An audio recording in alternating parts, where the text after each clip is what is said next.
और पूरे मुल्क में हर साल 1950 के बाद से अभी तक 26 जनवरी को यौम जमहूरिया के नाम से मनाया जाता है, क्योंकि अंग्रेज़ों की ग़ुलामी का जो 200 साल का दौर ख़त्म हुआ और ये मुल्क फिर आज़ाद हुआ। आज़ादी में यहाँ बसने वाले हर कौम और समाज के लोगों ने इस मुल्क को आज़ाद कराने के लिए बहुत सी कुर्बानियाँ दी। एक लंबी तारीख़ है जिसको जंग आज़ादी कहा जाता है, और उसमें हथियारों के साथ में भी इस मुल्क को आज़ाद कराने की कोशिशें हुई, और अदम तशद्दुद यानी अहिंसा के तरीक़े पर भी इस मुल्क को आज़ाद कराने की कोशिश हुई। और ये 200 साल में जो इस मुल्क को आज़ाद कराने के लिए जद्दोजहद हुई, इसमें मुसलमानों का एक बड़ा रोल है, क्योंकि ये जब मुल्क ग़ुलाम हुआ, अंग्रेज़ों का दौर आया, तो उससे पहले इस मुल्क पर रूल करने वाले और हुकूमत करने वाले मुस्लिम बादशाह थे। अब जाहिर सी बात है कि इनके पास से जब सत्ता ख़त्म हुई तो अंग्रेज़ों के सामने सबसे पहले अगर कोई कौम आई तो मुसलमान कौम आई, और फिर इस मुल्क की एक तहजीब है, एक कल्चर है, एक तारीख़ है भाईचारे की। इस मुल्क में हिंदू मुस्लिम बहुत प्यार मोहब्बत और एकता के साथ रहते चले आए हैं, और मुसलमान उनके लिए अजनबी नहीं थे, और मुसलमानों के लिए यहाँ की बसने वाली जो कौमें थी वो भी अजनबी नहीं थी। इस वजह से एक अच्छे ढंग से ये गंगा जमनी तहजीब चल रही थी। मुसलमानों ने जब लोगों में आज़ादी हासिल करने का जज्बा पैदा किया, क्योंकि आज़ादी बहुत बड़ी नेमत है, हर इंसान को अल्लाह ताला ने आज़ाद पैदा फरमाया है, और ये आज़ाद होना इंसान का एक फितरी जज्बा है। हर इंसान जो उसका नेचुरल वो सही है, वो फितरत में सही है, तो वो चाहता है कि मेरे ऊपर कोई दूसरा रूल ना करे, और मुझे खाने की, पीने की, रहने सहने की, अपने मुताबिक ज़िंदगी गुजारने की आज़ादी हो, मुझे हुकूक मिले, हर इंसान चाहता है। लेकिन ये भी सच्चाई है कि हर ज़माने में एक बड़ा तबका वो होता है इंसानों का जिनको ग़ुलाम बना लिया जाता है, जो आज़ादी से महरूम हो जाते हैं। उसकी एक वजह तो ये है कि जिन लोगों के अंदर आज़ादी का ये जज्बा या तो ख़त्म हो जाता है या कमज़ोर पड़ जाता है, तो फिर लोगों को मौका मिलता है उनके ऊपर हुकूमत करने का। और दूसरा ये कि हर ज़माने में ऐसे लोग ज़रूर होते हैं जो लोगों की आज़ादी छीन लेना चाहते हैं और अपने कुव्वत, ताकत, दबदबे को बनाने के लिए दूसरों पर जुल्म और ज़्यादती करते हैं और उनके हुकूक छीनते हैं। ऐसे लोग हर ज़माने में रहे। तो वो लोग अपनी जद्दोजहद करें, और जो दूसरे लोग हैं वो अपने आज़ादी की फ़िक्र न करें, तो लाजमी नतीजा तो उसका यही निकलने वाला है कि फिर वो ग़ुलामी के दौर उनके लिए शुरू होगा। हर इंसान अपने एतबार से आज़ाद है और उसको आज़ादी के साथ जीने का हक़ है। हमारे दीन ने, मज़हब ने जो कंसेप्ट दिया है और जो तालीम दी है वो यही है कि हर इंसान आज़ाद है, यहाँ तक कि उसकी चॉइस से ही वो मुसलमान भी हो सकता है। अगर वो काफिर रहना चाहे तो काफिर भी रह सकता है। इस्लाम लाने के लिए और किसी को मुसलमान बनाने के लिए जबर करना, ज़ोर ज़बरदस्ती करना ये जायज़ नहीं है। मज़हब का इख्तियार करना भी उसकी अपनी पसंद के एतबार से और उसकी फ़हम और सोच के एतबार से।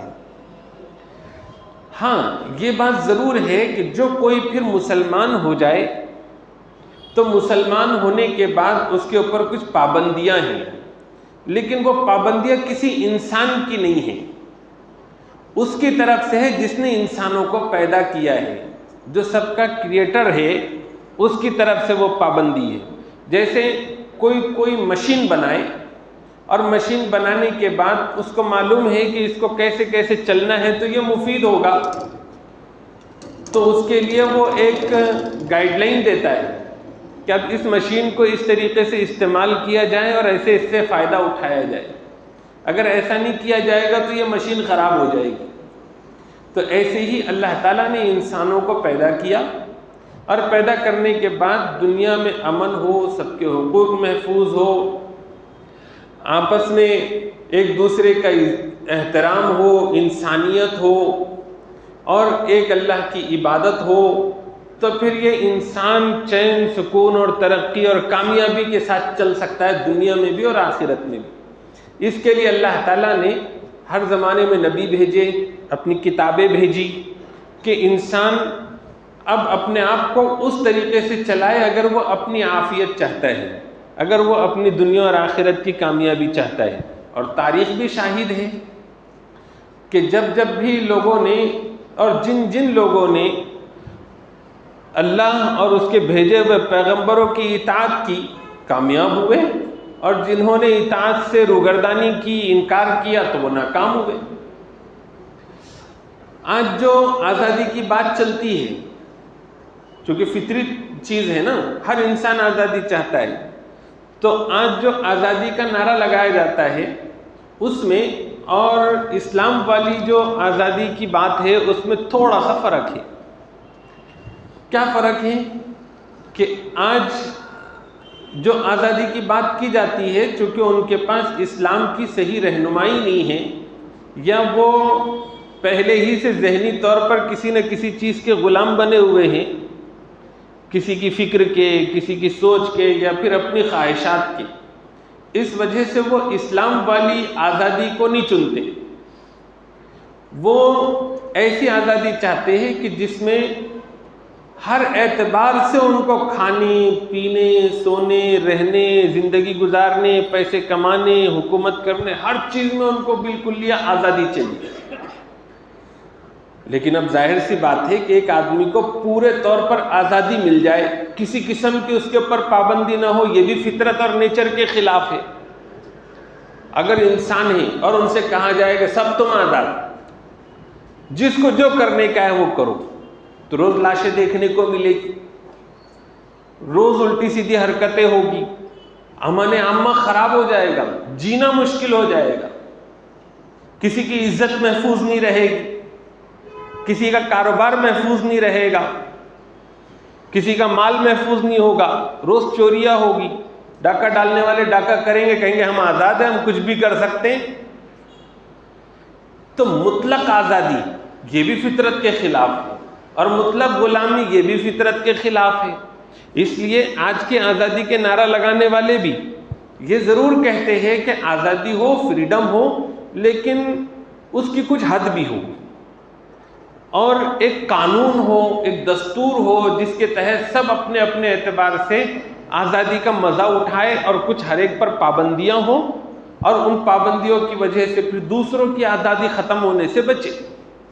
और इस्लाम भी यही चाहता है, इस्लाम भी यही चाहता है कि मुतलक आज़ादी नहीं, आज़ाद तो हैं लेकिन आज़ादी में भी कुछ पाबंदियाँ हैं।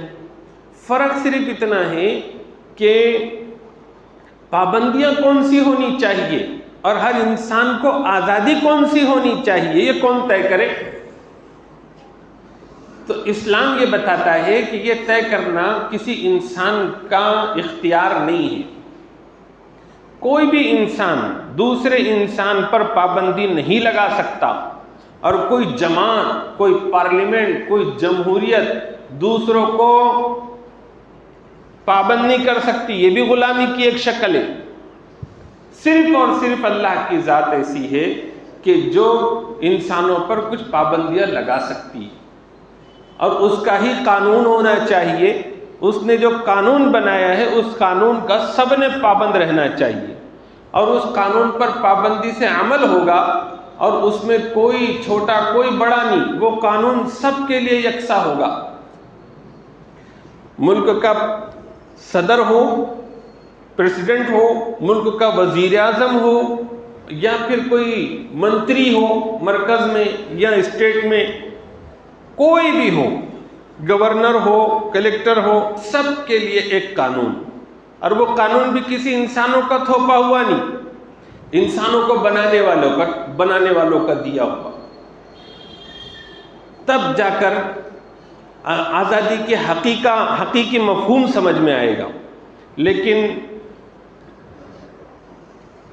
मौजूदा दौर में आज़ादी के माना यह है कि मजहब से आज़ाद हो जाओ,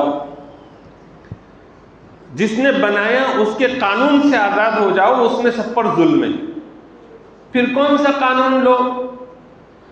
तो तुम लोगों को चुनकर दो, जो चुने हुए लोग होंगे तो चुने हुए लोग तुम्हारे लिए कानून बनाएंगे, और वो जो कानून बना देंगे अक्सरियत से, तो फिर उस कानून को सबको मानना पड़ेगा।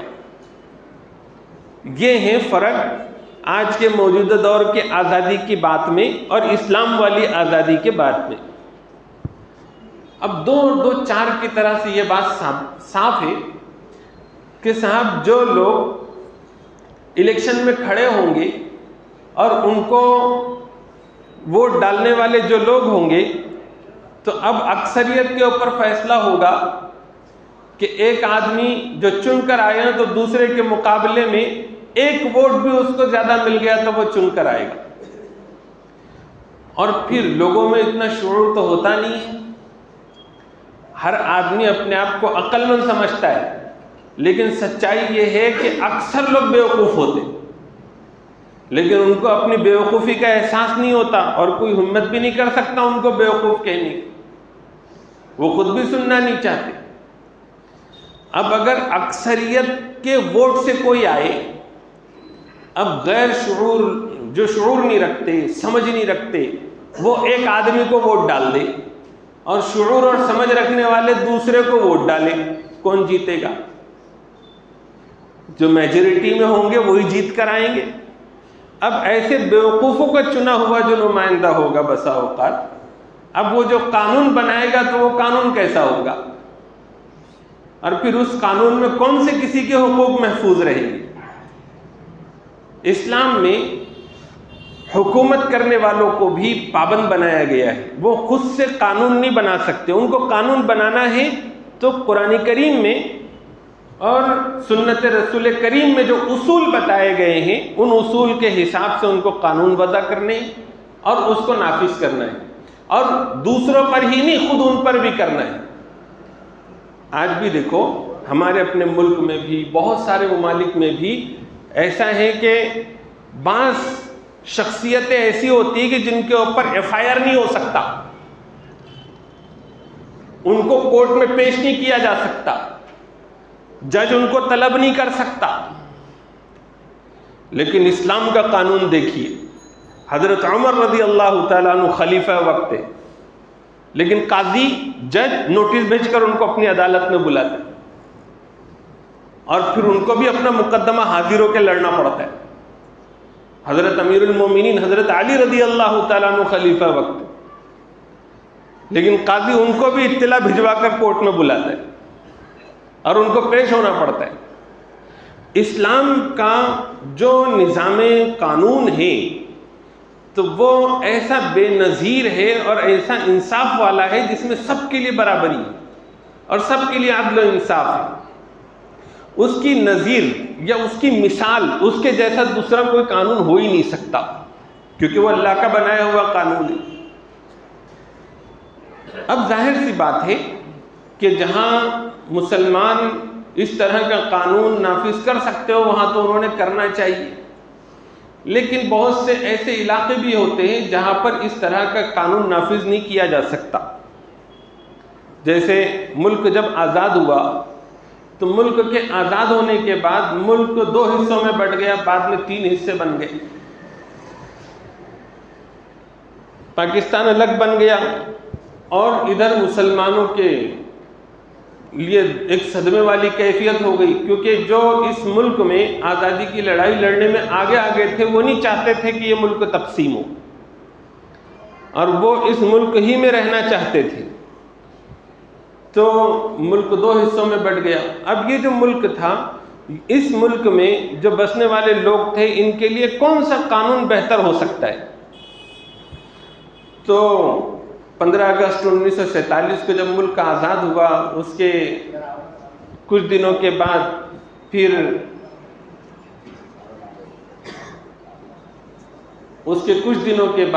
फिर एक 7 रुकनी कमेटी बनाई गई, और जो 7 रुकनी कमेटी थी उनके हेड बनाए गए डॉक्टर बाबा साहेब अम्बेडकर को। फिर 3 साल के करीब के अरसे में फिर उन्होंने बहुत कुछ तहकीक की और कुछ ज़ेली कमेटियाँ भी बनाई गई, उनसे राय मशवरे लिए गए, और फिर ख़ास तौर से मुसलमान और इस मुल्क के माइनॉरिटी के जो दूसरे लोग हैं, उन लोगों की कोशिशों से इस मुल्क के लिए ये तय किया गया कि यहाँ जमहूरी दस्तूर हो। एक है इस्लामी दस्तूर, उसमें भी हर इंसान आज़ाद होता है, बल्कि इतना आज़ाद होता है कि सिवाय अल्लाह के किसी और की गुलामी नहीं करता। वो सबसे अच्छा निज़ाम होता है। और एक दूसरा निज़ाम हुकूमत होता है जिसको जमहूरी निज़ाम हुकूमत कहते हैं। और जमहूरी निज़ाम हुकूमत में कुछ खामियां खराबियां भी हैं, लेकिन कुछ खूबियां भी हैं जो इस्लाम से जोड़ खाने वाली चीज़ें हैं। जैसे एक खूबी ये है कि बाप मरा तो बेटा बादशाह नहीं बनता, बल्कि बादशाहत का खात्मा, खुद मुख्तार नहीं रहता कोई भी रूलर। वो आदमी जिसको आवाम चुनकर देगी वो इख्तिदार पर बैठेगा। और इस्लाम की जो तालीमात है वो भी ऐसी है कि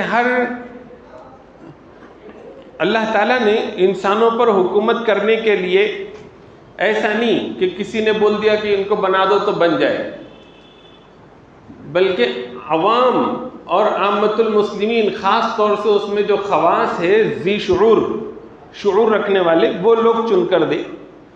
तो फिर मुंतखब किया हुआ आदमी शूरा के ज़रिए से, मशवरे के ज़रिए से तय होने वाला आदमी अमीर बन सकता है, बादशाह बन सकता है, और वो भी खुद मुख्तार नहीं रहेगा, वो अल्लाह के कानून का पाबंद होगा। फ़र्क ये है थोड़ा सा कि ये जमहूरी निज़ाम में ऐसा है कि हर कस नाकस वोट डालेगा और अपना नुमाइंदा चुनेगा। चलो यहाँ तक की बात ठीक है। फिर जो चुनकर आए हैं उनमें भी फिर अक्सरियत की बुनियाद पर, मेजॉरिटी की बुनियाद पर वो अपना सरबराह चुनेंगे, अपना हुक्मरान चुनेंगे। और इस्लाम में नंबर 1 चीज़ कि ऐसे ही शख्स को नुमाइंदगी के लिए आगे किया जाएगा जिसके अंदर अहलियत भी हो और जिसके अंदर खौफ खुदा और तकवा भी हो। फिर दूसरी चीज़ कि हर कस और नाकस सरबराह नहीं बन सकता। सरबराह बनने के लिए ये ज़रूरी है कि वो अहल भी हो और उसके अंदर खौफ खुदा और तकवा भी हो। दूसरी चीज़ ये कि अक्सरियत की बुनियाद पर कि मेजॉरिटी जिधर होगी वही चुना जाएगा, ऐसा नहीं है। ऐसे ही लोग जो उस मामले का शुऊर रखते हैं और समझ रखते हैं वही सेलेक्ट कर सकते हैं। आम लोग नहीं सेलेक्ट कर सकते जिनके अंदर समझ बूझ नहीं है उतनी। तो इसकी वजह से जो निज़ाम बनता है तो वो निज़ाम फिर हज़रत अबू बकर रज़ी अल्लाह तआला अन्हु को अपना सरबरा देखता है, हज़रत उमर रज़ी अल्लाह तआला अन्हु को अपना सरबरा देखता है, हज़रत अली रज़ी अल्लाह तआला अन्हु को अपना सरबरा देखता है, और फिर हज़रत अली को अपना सरबरा देखता है, हज़रत हसन रज़ी अल्लाह तआला अन्हु को सरबरा देखता है। ये इस्लाम की ये 2 चीज़ें मैंने आपको बताई, और भी खूबियाँ हैं, लेकिन समझाने के लिए आम फहम अंदाज में। और जमहूरी निज़ाम में इसके मुकाबले में ऐसा है कि हर इंसान को, जो शहरी होगा, चाहे पढ़ा लिखा हो चाहे अनपढ़ हो, उसके अंदर सलाहियत हो या ना हो, और उसके अंदर सालिहियत, नेकी और तकवा हो या ना हो, और फिर अक्सरियत और मेजॉरिटी जिसको चुनकर देगी वही बनेगा। तो नतीजा क्या निकलता है, फिर हमको ऐसे रूलर्स कभी कभी देखने को मिलते हैं जैसे आज के ज़माने में, झूठे होते हैं, मक्कार होते हैं, और खुद पसंदी के शिकार होते हैं, जालिम होते हैं। बहुत सारे तो ऐसे भी मिल जाएंगे वजीर या ये कि जो सिर्फ अंगूठा छाप होते हैं, कुछ तो जेलों में बंद होते हैं और फिर चुनकर आते हैं। लेकिन कुछ भी हो, हमारे अपने मुल्क के लिए जहां पर कई किस्म के जात बिरादरी के लोग रहते हैं और सबका अपना अपना कल्चर है, तहजीब है, इनके लिए बहुत सी खामियों के और बावजूद बहुत सी खूबियों रखने वाले के जो जमहूरी निज़ाम है, ये बहुत बड़ी नेमत है। ये बहुत बड़ी नेमत है। जब मुल्क आज़ाद हुआ तो 26 जनवरी 1950 ईस्वी को ये जमहूरियत वाला निज़ाम हुकूमत मुकर्रर किया गया, और इसको हमारे मुल्क के आज़ाद करने वाले मेमारों ने, मुजाहिदों ने, इन्होंने हमारे अपने मुल्क के लिए जमहूरी निज़ाम को चुना, और दस्तूर भी इतना तफसीली और इतना खूबसूरत बनाया कि चंद खामियों को अगर छोड़ दिया जाए तो इस वक्त में राज जितने भी जमहूरी निज़ाम है दुनिया में, उनके मुकाबले में सबसे बेहतरीन निज़ाम इसको कहा जा सकता है। बस मामला ये है कि ये दस्तूर बना, तो बनने के बाद अब जो बाद की आने वाली नस्लें थी मुल्क को आज़ाद कराने वालों की, तो उन्होंने जिस तरह से इसकी हिफाजत करनी चाहिए थी और इस दस्तूर के एंटी फिक्र रखने वाली जो चीज़ें थी उनको जिस तरह से कंट्रोल में रखना चाहिए था, उन्होंने वैसा किया नहीं। बोलते हैं ना कि बे औलाद अगर सही नहीं निकली तो फिर सब बर्बाद हो जाता है। तो यही कुछ हुआ।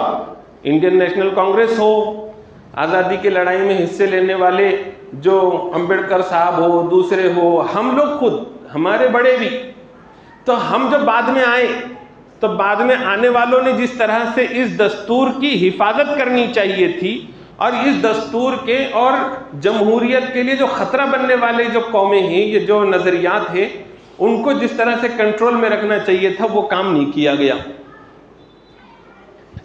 जाहिर सी बात है ख़तरा बहुत बड़ा था उस वक्त में भी, ऐसा नहीं कि वो महसूस नहीं किया जा रहा था।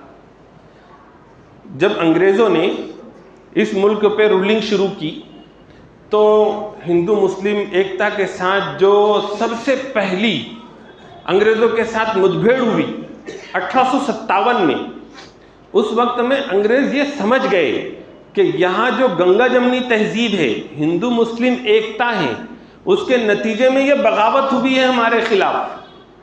तो उसके बाद उन्होंने दो काम किए ख़ास प्लानिंग के साथ। एक इल्मी काम किया और दूसरा उन्होंने काम किया अमली। इल्मी काम उन्होंने ये किया कि उन्होंने तारीख लिखना शुरू की, झूठी तारीख, और उनके स्कॉलर्स ने बादशाहों के सिलसिले में, राजाओं के सिलसिले में ऐसी तारीख लिखी जिसका कोई सुराग नहीं।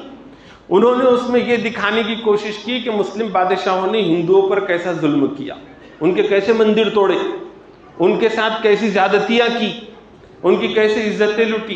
ये झूठ उन्होंने लिखा और उसको फैलाना शुरू किया ताकि हिंदुओं को जो मुसलमानों से कुर्बत है, नज़दीकी, वो ख़त्म हो जाए और इनके लिए हुकूमत करना आसान हो जाए, और ये लिटरेचर आम होने लगा। दूसरा अमली काम उन्होंने ये किया कि अमली तौर पर भी उन्होंने वो खिंजीर का गोश्त, गाय का गोश्त, और ये इधर ये मिल रहा उधर ये मिल रहा, उन्होंने साजिशों के तहत दंगे भड़काना शुरू किए। और फिर ऐसे एजेंट उन्होंने तैयार किए जो फ़िरका परस्त हो। तो उन्होंने एक तरफ विश्व हिंदू परिषद को खड़ा किया और वो पूरे तौर पर अंग्रेज़ों की हिमायत में और मुसलमानों के खिलाफ खड़े हो गए। और जो भी ऐसा उनको दिखता कि जो फिरका परस्त अपनी कौम के नाम पर सामने आ रहा है तो उसको वो बढ़ावा देने लगे। उसी का नतीजा हुआ कि जो मुसलमानों में ऐसे लोग थे तो उनको पाकिस्तान दे दिया गया।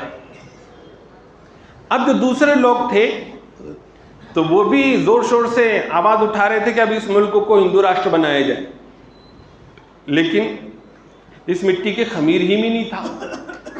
और यहाँ पर बसने वाले लोग चंद तो गए थे, शिकार हुए थे फिरका परस्ती के और अंग्रेजों की चालों की, लेकिन अक्सरियत जो थी तो वो भाईचारे में यकीन रखती थी, तो वो कामयाब नहीं हो सके।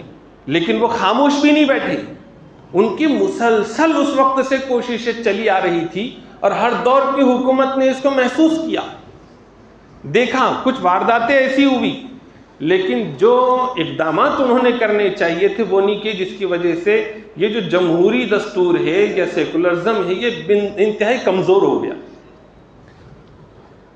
और इसके कमज़ोर हो जाने की वजह से आज हम देखते हैं कि आज ये दस्तूर खतरे में है। खतरे में क्या है? दस्तूर पूरे तौर पर नाफिज ही नहीं है। पहले भी लोगों ने आज़ादी के बाद जिस तरह से इस दस्तूर को ज़मीन पर पूरे तौर पर नाफिज करने की कोशिश करनी चाहिए थी, नहीं की। जमहूरियत के कामयाबी और जमहूरियत में सेकुलरिज्म की कामयाबी ये होती है कि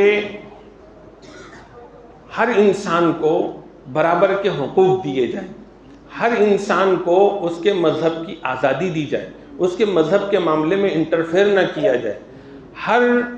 हर मज़हब के मानने वाले को अगर वो कमज़ोर है तो उसको बराबरी में लाने की कोशिश की जाए। इस वजह से इस मुल्क के दस्तूर में रिजर्वेशन का वो रखा गया है। अब ये जमहूरी निज़ाम को अगर सही तरीके से नाफिज किया जाता तो ये मुल्क दिन ब दिन खूबसूरत होता, दिन ब दिन तरक्की पजीर होता, दिन ब दिन यहाँ खुशहाली होती, अमन होता, भाईचारा होता। लेकिन मुसलसल इसको ख़त्म करने की कोशिश हो रही। इसलिए ज़रूरत इस बात की है कि अब नए नए त्यौहार आ रहे हैं, बल्कि बनाए जा रहे हैं, और वो इसलिए बनाए जा रहे हैं कि 26 जनवरी आने वाली है तो 26 जनवरी से पहले एक बड़ा जश्न हो जाए हर साल। फिर 26 जनवरी में जमहूरियत को याद किया जाता है तो ठंडा पड़ जाए बस्ते में सब, और जमहूरी निज़ाम के बजाय फिरका परस्त ताकतें ये चाहती है कि हिंदू राष्ट्र की बात चले।